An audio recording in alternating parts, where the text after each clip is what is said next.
सुशांत सिंह राजपूत के वकील का दावा, जिस पेंटिंग की कहानी सुनाकर रिया चक्रवर्ती सुशांत को डिप्रेस्ड और बाइपोलर साबित करना चाहती थी, उस तरह की कोई पेंटिंग उस होटल के रूम में थी ही नहीं। जी हाँ, ये दावा किया है विकास सिंह, जो कि सुशांत सिंह राजपूत के फैमिली वकील है। रिया चक्रवर्ती की तरफ से सुशांत सिंह राजपूत को लेकर कई सारी कहानियां आई, जिसमें से एक कहानी थी उनके यूरोप ट्रिप की।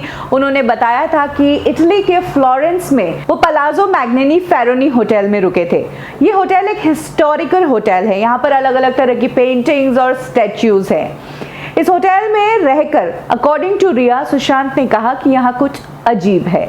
और एक रात ऐसा हुआ कि सुशांत सिंह राजपूत इतने डर गए कि वो सो ही नहीं पाए और रात को मंत्र जाप करने लगे और रुद्राक्ष की माला जपने लगे। रिया कहती है कि उसके बाद वो सुशांत के साथ ही सोई, क्योंकि सुशांत सो नहीं पा रहे थे। ये बात है अक्टूबर 2019 की। रिया ने बताया था कि होटल के रूम में एक पर्टिकुलर पेंटिंग थी जिससे सुशांत डरे थे। ये पेंटिंग थी Saturn devouring his own son, यानी कि शनि अपने खुद के बेटे को खा रहा है।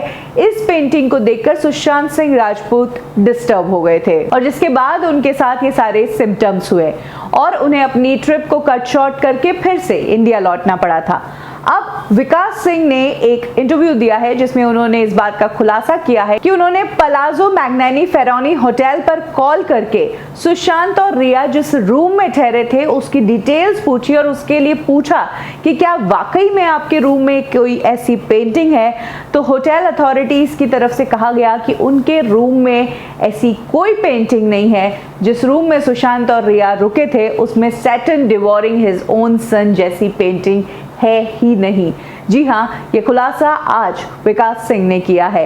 ऐसे में अब ये कहानी भी गलत साबित होती है और इसके साथ ही उनकी जो डिप्रेशन की और बाइपोलर की कहानी है वो भी गलत साबित होती है। रिया चक्रवर्ती की एक के बाद एक हर एक कहानी झूठी साबित हो रही है। हालांकि उनकी फ्रेंडली मीडिया ने इस कहानी को वायरल करने की काफी कोशिश की, लेकिन आखिर सच सामने आ ही गया।